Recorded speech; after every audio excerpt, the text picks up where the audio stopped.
दिनैनि बे वर्कशपआव नोंथाङा बाहागो लाफैनानै मा बुंनो? खुलुमबाय गिबियावनो निउस 24 आरो बर'सा निउसनि गासै नायगिरि नोंथांमोननिसिम आरो खौरांगिरि नोंथांमोननिसिम गोसो गोरबोनिफ्राय सिबिनाय खुलुमनायखौ बावहरग्रोयो आरो आङो बे सनितपुर जिल्लानि सिङाव थानाय हग्राजुलि हालामनि सिङाव थानाय बे खावब्ला सेन्टारावहाय बे सानबानि वर्कशपआ दिनै जोबनानै थांबाय बा क्लजिं सेरेमनि थारैनो आङो बे हाबाफारियाव बाहागो लानो मोननानै जोबोर गोजोननाय मोन्दों। बेयाव डान्स आरो फेशन श'नि वर्कशप सोलिबाय दङमोन ओमफ्राय डान्सनि जोंहा गोबां टिचारफोर आंनिफ्राय सिगाङावनो फैनानै बिसोरो फोरोंलाङो आरो फेशन श'नि टिचारा दङ जोंजों दाबो बिथाङा जागायनायनिफ्राय जोबजासिम दिनैसिम नांफानानै दङ। बे फाइभ एन्ड फिटनेस डान्स स्टुडिअ'आवहाय बे प्रग्रामा सोलिगासिनो दङ आरो आंखौ बेयाव हांख्रायनानै लाबोनायनि थाखाय नोंथांमोननि चेनेलनि गेजेरजों आं बे स्टुडिअ'निसिमबो साबायखर बावहरो। इयुनाव गथ'फोरखौ नोंथाङा मा जाजानो खावलायदों? आङो बुंनो थाङो जे डान्स क्लास लायोब्लानो बा फेशन श'नि क्लासाव फैयोब्लानो बा एक्टिंनि क्लासाव थाङोब्लानो गासैबो एक्टर एक्ट्रिस जाजोबगोन डान्सार जाजोबगोन बे नङा।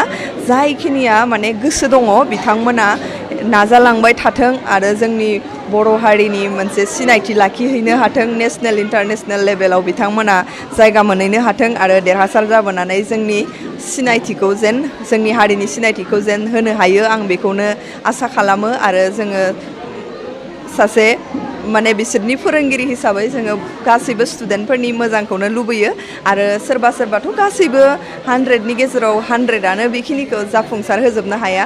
खायसेया जोंनि न'खरफोरनि प्रब्लेमनि थाखायबो मालाबा गोसो थाब्लाबो गोसो गोनां स्टुडेन्टफोराबो फावसायनानै थालांनांगौ जायो। बिथांमोनखौबो आं बुंगोन जे बिथांमोना जायखिनिया क्लासाव फैबाय बेयो अनलि एक्टर जानो बा डान्सार जानो थाखायल' नङा। बिथांमोना माखासे गियानफोर मोननो हायो जेरै कमिउनिकेसन स्किलनि सायाव बिसोरो बा माबोरै मोनसे प्रग्रामफोराव अडिशनफोराव बा सासे टिचारफोरजों माबोरै रायलायनांगौ बा माबायदि कनफिडेन्टआव थानांगौ बेखिनिखौबो बिसोरो मोनो आरो बिसोरो बेखिनि नलेजआ जाखिनि नलेज मोनबाय बा गियान मोनबाय बेखिनिया गावनि सोलिबाय थानाय जिउ खुंनायाव माबा मोनसे हेफाजाब जागोन होननानै आं सानो। देग्लाय नोंथाङा मोनबेसे फिल्म खालामखो आरो फैनो गोनां मा सावथुन दङ?